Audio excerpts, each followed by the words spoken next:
삼각관계, 3년간의 비밀스러운 만남, 끝없는 거짓말, 그리고 인내심이 마침내 바닥났던 그날 밤 일어난 살인. 한 남자가 이중생활을 하려다 모든 것이 무너져 내린 이야기. 속임수와 배신이 뒤섞인 감정이 개입되면 상황은 언제든 걷잡을 수 없이 흘러갈 수 있다. 마누엘라 바일로는 이탈리아 가정에서 태어났다. 그녀는 자신의 행복을 찾으려 했지만 행운은 마치 그녀를 외면하는 듯했다. 오랫동안 그녀는 마테오 산드리라는 남자와 관계를 맺고 있었다. 거의 10년 동안 공식적인 부부로 살았지만 이 사건이 일어나기 얼마 전 두 사람은 헤어졌다. 그럼에도 불구하고 그들은 함께 주택대출을 받았기 때문에 계속해서 한 지붕 아래에서 살아야 했다. 따로 살 수가 없었다. 한때 감정이 그들을 묶었던 것보다 대출금이 더 단단히 그들을 묶고 있었다. 젊은 시절 마누엘라는 경제 및 경영학 학위를 취득한 후 일과 경력 쌓기에 몰두했다. 한 기업의 노동조합에서 경제학자로 일하게 되었다. 그곳에서 그녀는 다른 직원들 사이에서 금세 두각을 나타냈다. 그녀는 리더로서의 자질을 보여주었다. 전문적이고 세세한 부분까지 신경 썼다. 그녀가 사무실에 들어서면 동료들은 저도 모르게 자세를 바로 했다. 두려워서가 아니었다. 존경심에서였다. 회사에 입사한 지 몇 년 후 그녀는 관리직을 맡게 되었다. 마누엘라는 키가 작고 연약한 여성이었지만 팀을 이끄는 법을 알았고 존경을 받았다. 그녀는 소통에 있어 엄격함과 인간미 사이의 황금률을 찾아냈다. 언제 단호하게 말해야 하고 언제 그저 들어주어야 하는지 알았다. 그녀는 직장에서나 사생활에서나 인정받는 사람이었다. 남편과 공식적으로 헤어진 후에도 그녀는 평범한 삶을 이어갔지만 여전히 온전한 가정과 아이들을 꿈꿨다. 때때로 저녁이면 집의 텅 빈 절반을 바라보며 생각했다. 이 불안정한 상태가 언제쯤 끝날까? 이 기다림이.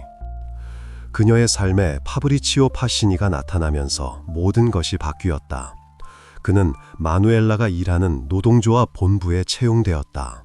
신입사원은 쾌활하고 개방적이며 기꺼이 돕는 사람이었지만 투사 같은 기질도 있었다. 운동을 해서 항상 탄탄하고 깔끔한 모습이었다. 파브리치오는 마누엘라보다 나이가 많았다. 이런 유형의 남자는 그녀가 익숙했던 남자들과는 매우 달랐다. 그는 친구들과 럭비, 에어소프트를 즐겼고 끊임없이 훈련했다.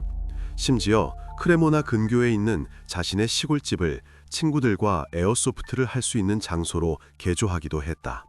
그 부지에는 위장복과 플라스틱 탄환용으로 개조된 무기가 가득한 창고를 연상시키는 실제 훈련장이 있었다. 그녀가 처음 그의 놀이터를 보았을 때 놀랐다. 다 큰 어른이 전쟁놀이를 하다니.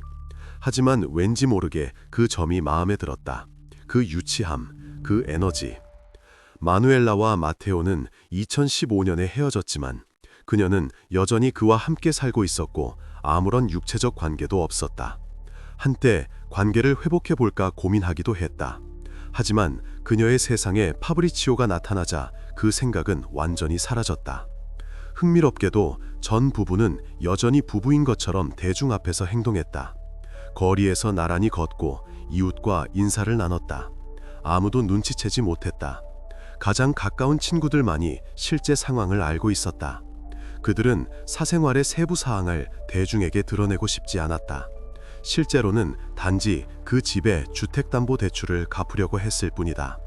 집은 둘로 나뉘어 이중주택처럼 사용되었다. 각자 자신의 문, 자신의 삶이 있었다. 형식적으로는 함께, 실제로는 따로였다. 새로운 남자의 등장을 알리고 싶지 않았던 마누엘라는 파브리치오와의 관계를 비밀로 유지했다. 가장 가까운 친구 두어 명만 알고 있었다. 그녀는 전 남편에게 이 관계를 숨기지 않았다. 그는 새로운 연애에 대해 알았지만 자세한 내용에는 별로 관심이 없었다. 그녀가 말했을 때 그는 어깨를 으쓱했다. 뭐 어때? 그의 삶, 그녀의 삶이었다. 파브리치오 자신도 자신의 연애를 떠벌리고 다니지 않았다. 그의 겸손함 때문이 아니었다. 파브리치오는 기혼자였기 때문이다. 하지만 그들 사이의 육체적 관계가 시작되자 그는 아내와 10대 자녀 둘을 두고 떠나고 싶을 만큼 오랫동안 가정에서 불행했다고 불평하기 시작했다. 그의 이야기에 따르면 이혼은 이미 코앞이었다. 마누엘라는 들으며 믿었다. 믿고 싶었다. 다른 선택지는 너무나 고통스러웠기 때문이다. 시간이 흐를수록 마누엘라의 감정은 깊어졌다. 그녀는 친구들과 가까운 사람들에게 자신의 감정을 털어놓기 시작했고 얼마나 깊이 사랑에 빠졌는지 이야기했다. 그녀는 끊임없이 새로운 연인에게 전화를 걸었고 항상 그의 곁에 있고 싶었지만 그의 아내와 아이들이 걸림돌이었다. 그녀는 5분마다 휴대폰을 확인했다. 메시지를 기다렸다. 모든 진동에 귀를 기울였다. 이전의 데이트가 순전히 낭만적이었다면 이제 그녀는 파브리치오와 함께 살고 싶었고 어쩌면 공식적으로 관계를 맺고 싶어 했다. 그녀는 그가 마침내 아내와 헤어질 순간을 완고하게 기다렸다. 계획을 세웠다. 그들이 함께 사는 모습을 상상했다. 친구들과 어떤 가구를 살지, 휴가는 어디로 갈지 의논했다. 이 모든 것은 아직 그녀의 머릿속에만 존재했다. 마누엘라는 파브리치오와 공식적으로 결혼할 경우를 대비해 전 남편과 공동재산 분할에 대해서도 논의했다. 그들은 갈등 없이 모든 것에 합의했다. 마테오는 이 일에 차분하게 반응했다. 생각해보면 너무나 차분했다. 어쩌면 그는 이미 그때 무언가 알고 있었을지도 모른다. 유일한 장애물은 어째서인지 이혼을 미루고 있는 연인이었다. 비밀스러운 관계가 거의 1년이 지났을 때 마누엘라는 더 적극적으로 행동하기 시작했다. 그들은 오로지 근무 시간에만 만났다. 연인은 아내에게 늦게까지 사무실에 붙잡혀 있다고 거짓말을 하고 정부에게로 향했다. 그녀는 온전한 만남을 원했고 그와 주말을 보내고 싶었지만 파브리치오는 그 시간을 가족에게 바쳤다. 그는 끊임없이 아이들을 핑계로 댔다. 몇 달 동안 아이들은 그의 변명거리였다. 아들을 축구에 데려다 줘야 한다거나 아픈 어머니를 찾아뵈어야 한다거나 매번 새로운 이유였다. 매번 마누엘라는 속으로 무언가 억눌리는 느낌이 들었지만 그것을 삼켰다. 사실 파브리치오는 단지 즐기고 친구들과 시간을 보내며 자신의 즐거움을 위해 살았고 마누엘라에게는 오로지 육체적 관계를 위해서만 연락했다. 그들의 로맨스는 완전히 직장 내 불륜으로 변질되었지만 더 많은 것을 갈망했던 그녀는 만족하지 못했다. 연인들은 직장에서 마주쳤다. 복도에서의 만남, 짧은 눈빛 교환, 아무도 보지 않을 때의 우연한 접촉. 마누엘라는 남자가 자신을 속이고 이용하고 있다는 의심을 품기 시작했다. 그는 사실상 이중 생활을 하고 있었다. 한편으로는 파브리치오는 점잖은 가장, 충실한 남편, 다정한 아버지인 척했다. 다른 한편에는 정부 마누엘라가 있었다. 파브리치오는 가족과 함께 정기적으로 사르데냐로 휴가를 갔다. 그의 어머니도 그런 여행에 참여하는 것을 좋아했다. 당연히 마누엘라는 선택받은 이들의 무리에 속하지 않았다. 그녀는 소셜미디어에서 그의 사진을 보았다. 해변, 행복한 얼굴들, 아이들, 이상적인 가족. 그리고 그녀는 집에 혼자 앉아 그가 돌아오기를 기다렸다. 그녀는 아내와 헤어지고 가정을 떠난다는 등의 모든 이야기가 순전히 거짓말이라는 것을 오래전부터 짐작하기 시작했다. 그는 결코 그녀를 위해 이전의 삶을 버리지 않을 것이다. 하지만 그녀는 사랑하는 남자와 헤어질 생각이 없었다. 파브리치오도 그녀를 무척 좋아하는 것이 분명했다. 그는 정부와의 관계를 끊지 못했지만 그녀에게 조금만 더 기다려달라고 계속 설득할 만큼 말을 잘했다. 그는 필요한 말을 알았다. 필요한 억양을 알았다. 그녀가 모든 것을 포기하려 할 때마다 정확히 그녀를 진정시키는 법을 알았다. 마누엘라는 이를 받아들이고 연인이 마침내 자신과 함께할 순간을 참을성 있게 기다리기로 결심했다. 그를 재촉하지 않았다. 이것이 올바른 전략이라고 스스로를 설득했다. 압박은 모든 것을 망칠 뿐이라고. 파브리치오의 아내는 불륜 관계에 대해 전혀 몰랐다. 그는 이혼 시 자신의 평판과 재정 상황에 해가 되지 않도록 정부에게 이 사실에 대해 침묵해달라고 부탁했다. 마누엘라는 이를 이해심 있게 받아들였고, 파브리치오는 이혼은 시간 문제이며 몇 가지 중요한 문제를 해결해야 할 뿐이라고 설득했다. 남자에게는 재산 분할과 자녀 양육권 등 여러 압박 수단이 있었다. 파브리치오는 아내와 도저히 합의할 수 없다고 주장했다. 이 때문에 모든 것이 지연되고 있었다. 그는 종종 법적 절차의 복잡성에 대한 또 다른 꾸며낸 이야기로 대화를 마무리했지만, 실제로는 개인적인 만남과 전화 통화 중에 정부에게 거짓말을 하고 있을 뿐이었다. 그는 길고 상세하게 세부 사항까지 곁들여 말했다. 세부 사항이 많을수록 거짓말은 더 그럴듯하게 들렸다. 마누엘라는 주말에 만날 수 없을 때 그에게 자주 전화를 걸었다.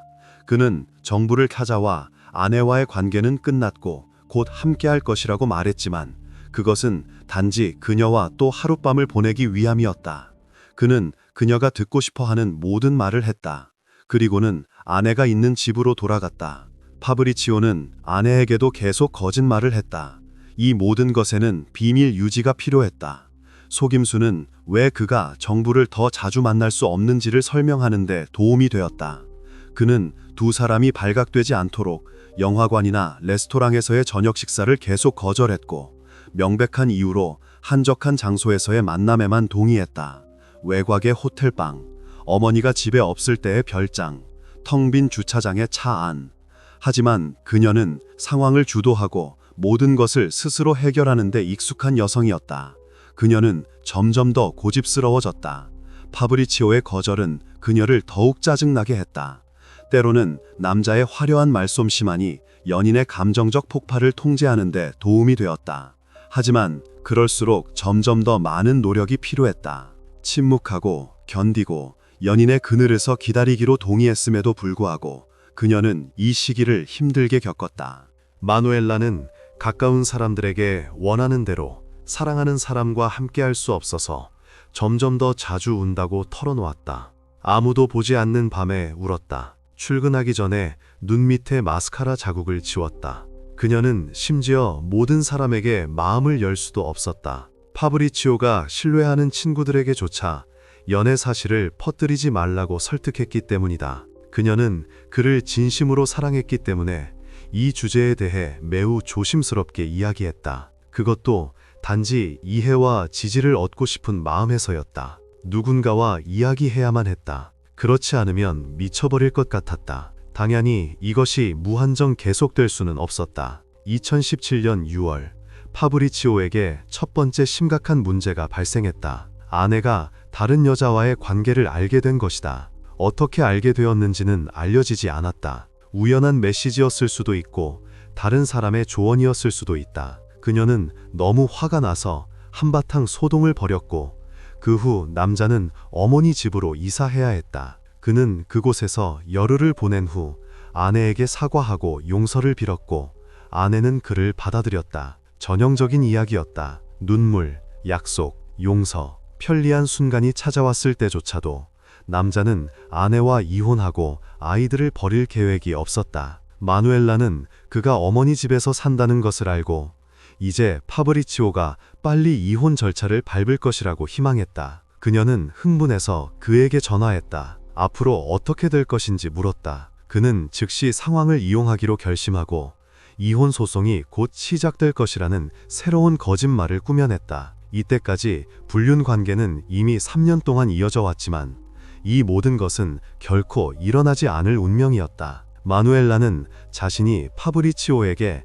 항상 단순한 장난감이자 가정의 일상에서 벗어나는 수단, 즐거움, 아드레날린 주입구, 그 무엇이든 진지한 감정은 아니었다는 생각에 여러 번 사로잡혔다. 이 생각은 점점 더 자주 떠올랐다. 특히 그녀가 침대에 혼자 누워 천장을 바라볼 때 그랬다. 아내와의 다툼 후 그가 다시 아내와 한 지붕 아래에 있게 되자 정부는 마침표를 찍기로 결심했다. 마누엘라는 이 모든 거짓말에 너무 지쳐서 연인에게 최후 통첩을 보냈다. 그녀는 그가 마침내 선택할 것을 요구했다. 그녀 혹은 아내. 이 말을 할 때 그녀의 목소리는 떨렸다. 손도 마찬가지였다. 남자는 명확한 대답을 하지 않았다. 그는 이미 어떻게 행동해야 할지 알고 있었기 때문에 곧 아내와 헤어질 것이며 이미 이혼 서류를 준비하기 시작했다는 옛날 이야기를 다시 늘어놓기 시작했다. 마누엘라는 이 말을 수백 번 들었기 때문에 더 이상 그를 믿지 않았다. 하지만 믿고 싶었다. 그것은 다른 문제였다. 2018년 봄, 그녀는 아내에게 직접 연락해 정말 이혼하는지 확인하기 위해 아내의 전화번호를 요구했다. 파브리치오는 동의했지만 마누엘라가 번호를 눌렀을 때 그가 무작위 숫자 조합을 줬다는 것이 밝혀졌다. 낯선 남자가 전화를 받고 놀랐다. 그리고 그것은 물론 그의 아내의 번호가 아니었다. 마누엘라는 화가 났다. 그녀는 그가 또 거짓말을 하고 있다는 것을 깨달았다. 그에게 전화했다. 수화기에 대고 소리쳤다. 그는 폭풍이 먹기를 기다리며 침묵했다. 이번에는 관계를 끊기로 결심했지만 파브리치오는 준비가 되어 있지 않았다. 그는 지금 바로 가서 아내에게 모든 것을 말하겠다고 선언했다. 30분 후 그는 정부에게 전화해 아내와는 모든 것이 끝났고 서류 정리만 남았다고 알렸다. 마누엘라는 만족했지만 이 모든 것이 또 다른 꾸며낸 이야기라는 것을 몰랐다. 그는 단지 주차장의 차 안에 앉아 전화하기 전까지 적절한 시간을 기다렸을 뿐이다. 그럴듯하게 보이도록 2018년 7월 말 파브리치오는 럭비와 에어소프트 팀 친구들과의 저녁 식사를 계획했다. 그 자리에는 그의 아내도 참석할 예정이었다. 그동안 어머니는 손주들을 데리고 사르데냐로 떠났다. 곧 아들과 며느리도 친구들과의 모임 후 며칠 뒤에 그들과 합류하기로 되어 있었다. 예정된 행사에도 불구하고 남자는 정부를 위한 시간도 내기로 했다. 그는 항상 그렇게 했다. 줄타기 고개사처럼 두 삶 사이에서 균형을 잡았다. 2018년 7월 27일 그들은 레스토랑에서 만나기로 약속했다. 아내에게는 부상을 당해 친구들 모임에 오지 못한 친구를 방문해야 한다고 말했다. 그리고 정부에게는 어머니가 사르데냐로 떠날 수 있도록 공항에 모셔다 드려야 한다고 알렸다. 당연히 이것은 거짓말이었다. 그녀는 이미 그곳에 있었기 때문이다. 마누엘라는 저녁 식사에 늦은 그를 용서했기 때문에 이제 만남과 함께 밤을 보낼 것을 기다리고 있었다. 그녀는 연인을 기다리는 동안 파브리치오의 어머니가 이용했을 사르데냐행 항공편이 있는지 확인해 보기로 했다. 그냥 호기심에서였다. 혹은 불신에서였다. 항공사 웹사이트를 열고 운항 스케줄을 훑어보았다. 그렇게 그녀는 그 시각에 항공편이 없다는 것을 알게 되었다. 연인은 또다시 그녀를 속이려 했다. 그녀는 다시 거짓말을 파헤치려 했고 그가 계속 아내와 살고 있다고 생각했기 때문에 관계를 끊는 문제를 제기했다. 그녀는 그에게 장문의 메시지를 보냈다. 분노에 찬, 물음표가 가득한. 또 한 차례 분노의 메시지를 받은 남자는 그녀를 진정시키려 애썼고 함께 저녁을 보낼 것이라고 설득했다. 그러기 위해서는 몇 가지 일을 마쳐야 했다. 물론 그는 단지 아내도 있는 모임에서 빠져나갈 핑계를 찾지 못했을 뿐이다. 파브리치오의 아내는 팀원들과 함께 저녁 식사 자리에 있었다. 시끄러운 무리, 웃음, 맥주. 저녁 8시 이후 그녀는 그의 부재를 알아차리고 휴대폰으로 전화했다. 어디야? 남편은 곧 합류하겠다고 약속했다. 아픈 동료의 집에 있는데 업무 서류를 받아야 해서 늦어졌다고 설명하려 했다. 마치 정말 누군가의 현관에 서 있는 것처럼 차분하게 말했다. 사실 7월 27일 그는 정부와 밤을 보내기 위해 도망쳤다. 이를 위해 어머니의 집을 이용했다. 그녀가 살던 별장은 브레시아 근처의 오스피탈레토에 위치해 있었다. 조용한 곳이었다. 이웃은 멀리 있었다. 아무도 아무것도 보지 못할 것이다. 연인은 아내를 속이는 데 성공했다. 그들은 27일 저녁을 마누엘라와 함께 보냈고 아무도 의심하지 않았다. 적어도 아직까지는 이제는 아침에 아내와 친구들 곁에 있기 위해 그녀에게서 도망쳐야 했다. 마누엘라는 소파에서 잠이 들었다. 피곤했다. 행복했다. 마침내 그들은 함께 시간을 보냈다. 7월 28일 한밤중 파브리치오는 그녀를 깨워 내보내려 했다. 그는 그녀의 어깨를 가볍게 흔들었다. 그녀는 눈을 떴지만 무슨 일이 일어나고 있는지 바로 이해하지 못했다. 그는 소파의 옆구리를 세게 부딪혀서 급히 병원에 가야 한다고 주장했다. 갈비뼈에 멍을 보여주며 통증이 느껴지고 호흡곤란까지 있다고 말했다. 그는 설득력 있게 얼굴을 찡그렸다. 옆구리를 붙잡았다. 마누엘라는 걱정이 되어 그를 혼자 병원에 보내고 싶지 않았다. 이 핑계로 그녀에게서 도망치려는 계획은 실패했다. 정부는 그와 함께 응급실로 갔다. 밤길, 텅 빈 거리. 여기서 파브리치오는 어떻게 빠져나갈 수 있을지 계속 생각했다. 신빙성을 위해 그는 의사에게도 꾸며낸 이야기를 반복하고 엑스레이실로 들어갔다. 그가 병동에 있는 동안 아내가 다시 한번 문자를 보내고 전화를 걸어 괜찮은지, 친구 집에서 언제 돌아오는지 확인하려 했다. 파브리치오는 영상통화로 자신이 병원에 있다는 것을 보여주며 친구의 개를 산책시키다가 세게 부딪혔다고 주장했다. 카메라는 흔들리며 하얀 벽과 의료 장비를 비췄다. 아내는 믿었다. 같은 시각 진료실 밖에는 그를 못지않게 걱정하는 마누엘라가 앉아 있었다. 그녀는 휴대폰을 넘기며 기다렸다. 동시에 그녀는 그에게 여러 번 전화를 걸었고 통화 중이라는 것을 알았을 때 화가 났다. 다른 사람이 통화 중이었다. 마누엘라는 그의 계속되는 거짓말 때문에 그를 믿지 않았으므로 그가 아내와 통화하고 있으며 헤어졌다는 이야기는 꾸며낸 것이라고 의심했다. 속이 답답해졌다. 새벽 3시 18분, 남자는 응급실에서 퇴원했다. 예상대로 엑스레이에서는 아무것도 발견되지 않았지만 그는 다시 상황을 이용했다.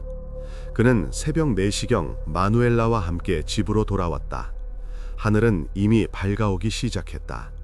그렇게 두 사람은 별장부지에 도착했다. 그들 사이에서 즉시 격렬한 다툼이 벌어졌다. 몇 달 동안 쌓인 것이 터져나왔다. 그녀는 그가 엑스레이실에 있는 동안 자신의 메시지와 전화를 대부분 무시한 것에 불만을 품었다. 마누엘라는 몇 번이나 그와 통화할 수 없었기 때문에 그가 계속 아내와 통화하고 있었다고 확신했다. 드러난 속임수란 그녀를 화나게 했다. 목소리가 높아졌다. 손이 떨렸다. 변명하기 위해 또다시 거짓말을 꾸며내야 했지만 더 이상 통하지 않았다. 마누엘라는 다시 한번 최종적인 이별 문제를 제기했고 정부 역할에 너무 지쳤으며 이중생활을 하고 싶지 않으니 모든 것을 끝내자고 제안했다. 그녀는 말에 숨이 막히는 듯 빠르게 말했다. 물론 그것은 허세였다. 사실 그녀는 그와 함께 있고 싶었고 자신의 말이 그가 아내를 버리도록 설득하기를 바랐다. 하지만 그것은 통하지 않았다. 파브리치오가 모든 것을 인정하고 며칠 내로 아내와 아이들과 함께 사르데냐로 갈 계획이라고 알렸을 때 그녀는 더욱 화가 났다. 그는 그것을 아무렇지 않게 말했다. 마치 날씨에 대해 이야기하는 것처럼. 그 후 사랑하는 사람과 함께 살 날이 얼마 남지 않았다고 믿었던 마누엘라는 배신감을 느꼈다. 그녀는 계속해서 너무 크게 소리쳤기 때문에 파브리치오는 이웃의 주의를 끌지 않도록 집 안으로 들어가자고 제안했다. 그는 그녀의 손을 잡았다. 그녀는 뿌리쳤지만 뒤따라갔다. 이웃집 창문은 어두웠지만 그는 누군가 깨어날까 두려워했다. 들을까봐, 기억할까봐. 몇 시간 후 남자는 아내와 친구들에게 돌아갔다. 아무 일도 없었던 것처럼 행동했다. 농담하고 웃고 맥주를 마셨다. 주말이 지나고 35살의 마누엘라가 출근하지 않자 동료들은 걱정하기 시작했다. 처음에는 아픈 줄 알았다. 하지만 그녀는 항상 미리 알렸다. 그녀와 평소처럼 연락이 닿지 않자 이 모든 상황은 점점 더 이상하게 느껴졌다. 그녀는 오직 문자 메시지로만 소통했다. 짧은 답변, 자세한 설명 없이. 마누엘라의 가장 친한 친구 중 한 명인 프란체스카가 파브리치오에게 가장 먼저 전화했다.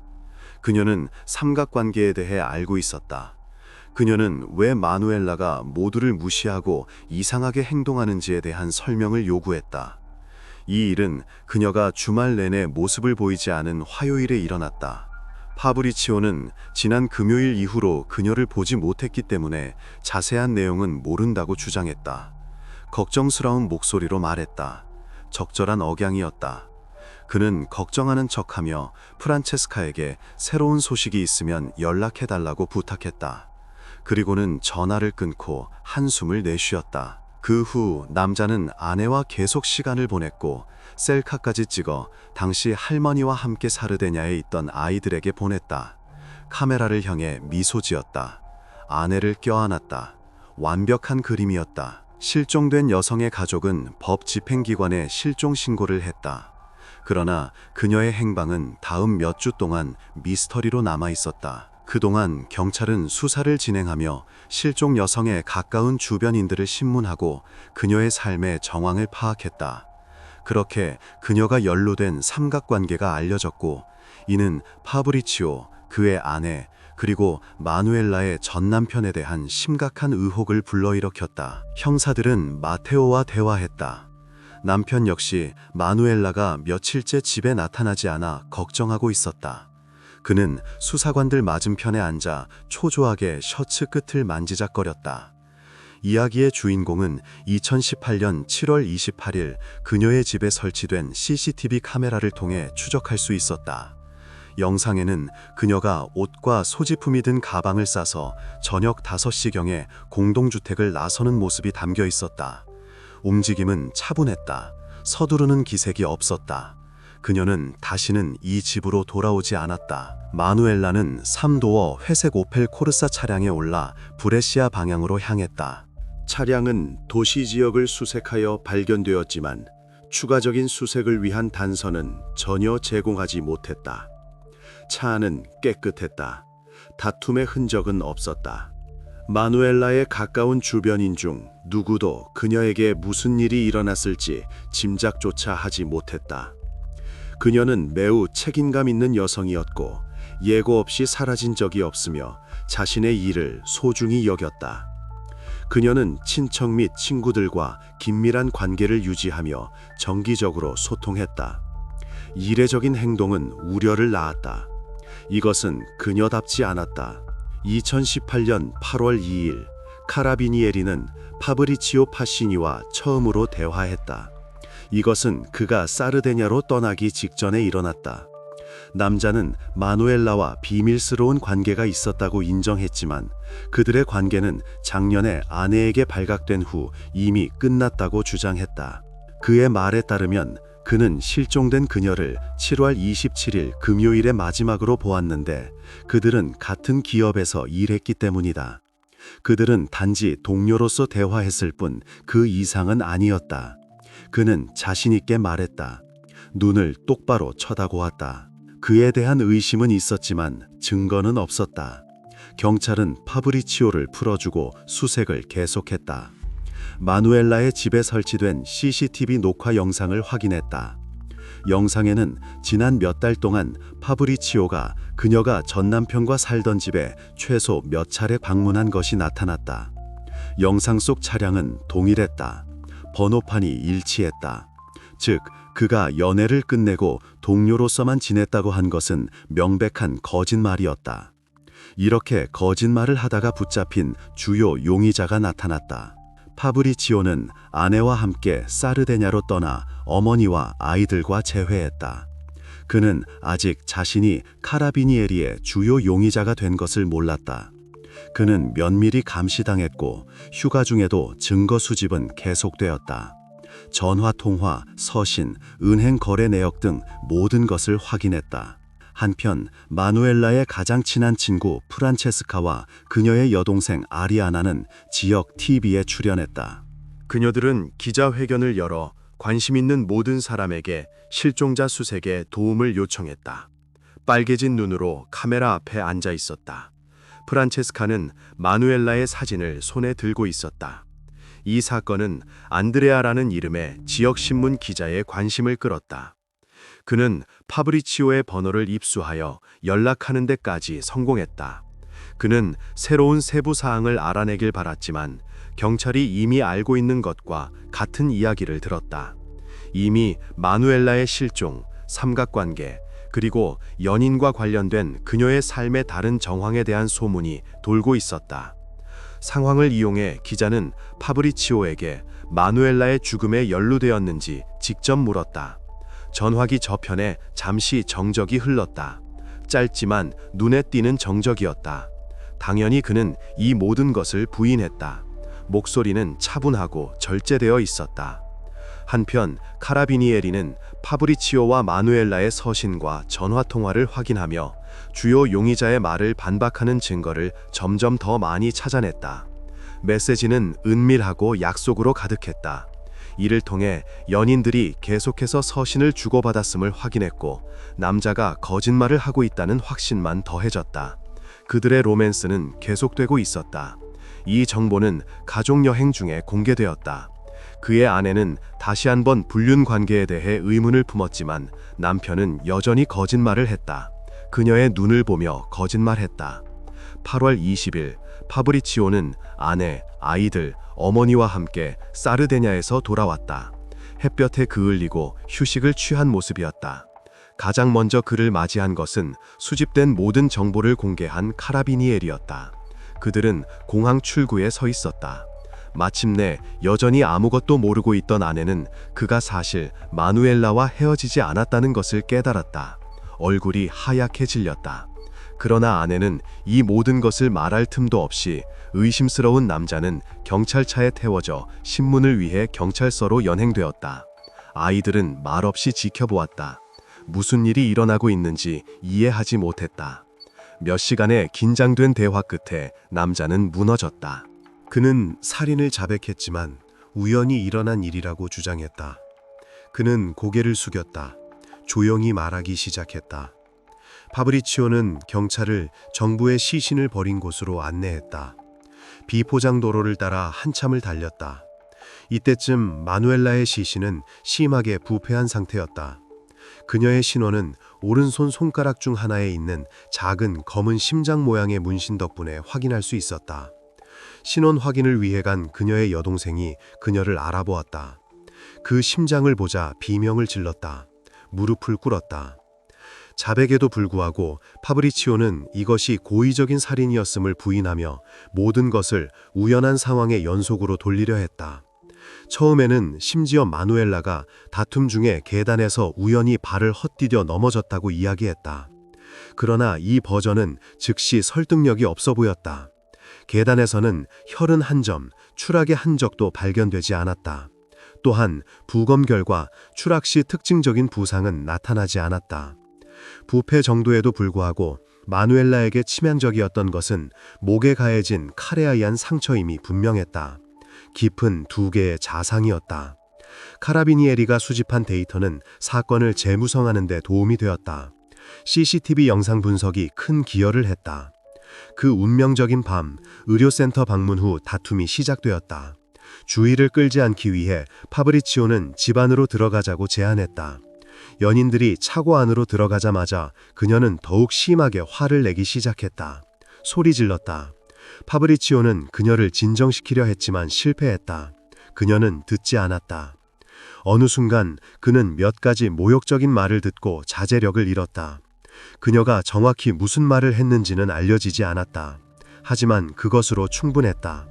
분노에 찬 남자는 차고에 놓여있던 쇠파이프 조각을 잡고 그녀의 머리를 내리쳤고 그 후 정부는 즉시 의식을 잃고 쓰러졌다. 둔탁한 타격음, 몸은 콘크리트 바닥에 쓰러졌다.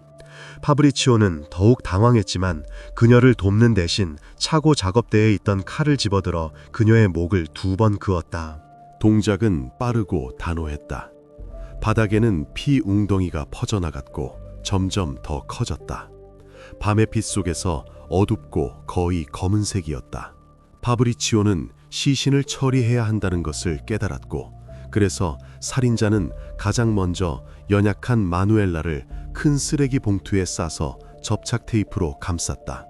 손이 떨렸다. 테이프가 손가락에 달라붙었다. 그는 시신을 자신의 차 트렁크에 넣은 후 집안의 범죄 흔적을 지우기 시작했다. 바닥과 벽을 닦았다. 빠르고 체계적으로 일했다. 그 후 그는 시신을 차 트렁크에 둔 채로 어머니의 별장을 떠났고 희생자의 가방과 휴대폰을 챙겼다. 침묵을 깨기 위해 라디오를 켰다. 자신의 생각을 듣지 않기 위해. 7월 28일 파브리치오는 아내를 만나 오랜 부재를 정당화하기 위해 또다시 거짓말을 했다. 동시에 그는 마누엘라의 휴대폰을 이용해 그녀의 친척, 고용주, 친구들에게 메시지를 보냈다. 짧은 문장을 입력했다. 그녀의 스타일을 모방하려 했다.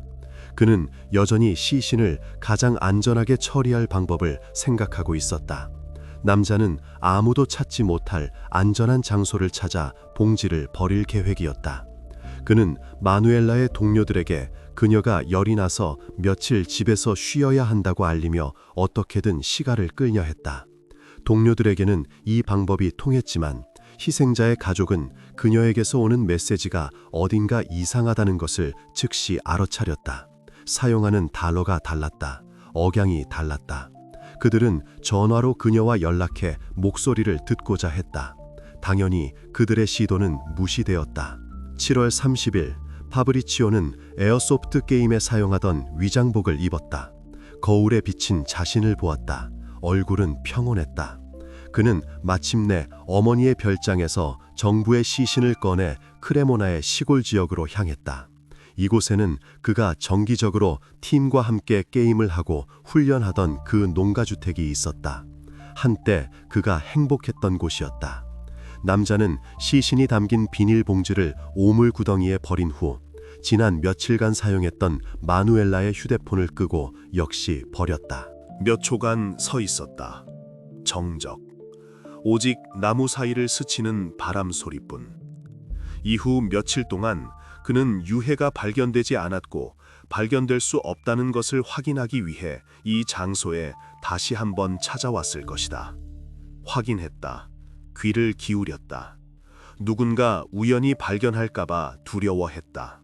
그의 미쓰비시 차량의 도어 포켓에서 살인에 사용된 2개의 칼이 발견되었다. 하나는 깨끗했다. 다른 하나는 혈흔이 묻어 있었다.